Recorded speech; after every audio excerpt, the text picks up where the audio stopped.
Chucky is finally out in DbD and he might be one of the most unique characters visually in the entire game as you're playing in third person. In today's video I will sum up everything you need to know about this PTB, including a very unexpected Rainbow Six collab that has been confirmed and leaked. Let's talk about Chucky first, and he might be one of the coolest characters Behavior has ever created. Presentation wise, they absolutely nailed this character, and I would go as far as to say this is the best licensed character Behavior has ever made in terms of animations, voice lines, and with keeping the spirit of the license. This is the first time you can play in a third person camera as a killer, and it feels really smooth, and it didn't take me long to get used to it. Looping feels fresh and different, and I didn't even notice that he's a 110% speed killer, meaning that he is slower than most. The transition from first to third person anytime you grab a survivor is really well made and smooth, and incorporating the original body of Chucky, Charles Lee Ray, as the means to hook survivors was really smart. By this point, I think if Behavior wanted to incorporate a dinosaur from Jurassic Park or Godzilla himself, they absolutely could. The amount of voice lines Chucky has is insane. He's constantly talking, and the best part is that this is only half of them, as Tiffany, the legendary skin, is going to be voiced by the original voice actor, and she will have a lot of voice lines. He has the voice lines for everything, and it makes me sad to think that if Behavior didn't get Freddy back in 2017, we might have had the real Freddy Krueger in the game along the iconic voice lines. One thing I do have to say, and it might be me, is that his power attack and basic attack can feel clunky animation wise. It's snappy but in a bad way. I am sure this is the PTB and this will be fixed later.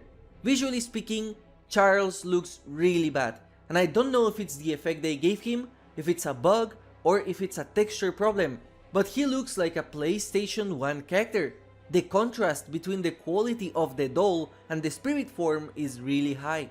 Chucky's power is really fun to play with. You basically have a stealth mode similar to Ghostface, and you can ambush attack from it as if you combine Hillbilly's power with the ambush from the pig.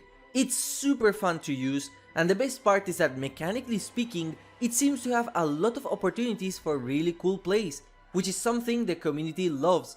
I am sure Chucky is going to have a high pick rate because his power allows skill expression similar to Wesker, and I would say this is the most fun power they have added since Wesker. While in this stealth mode, you can dash under pallets, and if you use your power and hit a window or pallet, you can chain your dash, allowing you the potential to get huge combos with your power in certain locations. I don't know what tier I would put Chucky on, but he doesn't seem to be weak as of right now. He has a super simple power to understand and play with, but in my personal opinion, it's super fun for both killers and survivors. Behavior has been on a roll making fun killers this year, except with the Scully rework. I will be making a power explanation when Chucky releases to live, as we don't know if Behavior is going to make changes to him before that. Add-on wise speaking, there aren't many that I would say are very crazy, but perk wise, they added some really interesting and fun ideas to the mix. Batteries included looked like it was going to be the worst perk of all of them, as it gives a 5% haste bonus anytime you are near finished generators. It's fun for a speed build, and combined with Noid, it's like having a killer version of Hope, but you're basically playing with 2 perks less until the endgame. I will still take it as conceptually, we have never had a perk like this before. Hex 2 can play is really interesting, as it's a Hex perk that activates after you get blinded or stunned and get enough stacks. Once the Hex is active, anytime you get blinded or stunned, survivors will get blinded for 1.5 seconds too. I don't think this perk is going to be meta at all, as survivors can pre-drop pallets instead to prevent the effect, and Lightborn is still the best option to prevent flashlight saves or blinds. And finally, we have Friends till the end, and low-key I feel like this perk might become meta or have a very high pick rate, as it is by far the best perk of the good guy.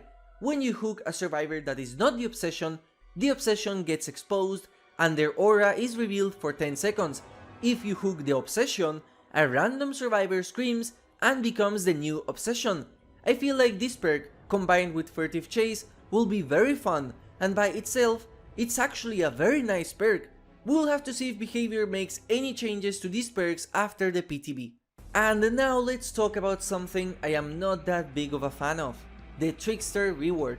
I like how he feels to play with, I enjoy the faster speed, the faster fire rate, and the fact that they removed recoil, although I still have to get used to it as I still try to compensate for it.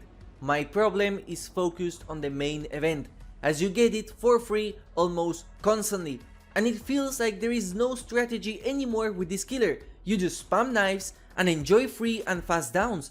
I don't know if behavior wanted to make Trickster more annoying to play against survivors, but they did. He feels significantly stronger than before, but it feels really cheap and easy. I believe removing the recoil was a fantastic step in the right direction for sure, but I am not sure about the rest of things they added to his kit.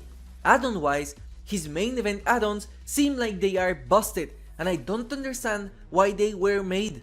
His Death Throws addon, the Iridescent one, is absolutely broken and it gives him infinite knives. You basically never have to reload with it. But I really like the other Iridescent addon. With the main event addons, you can hit 3 knives and already have main event.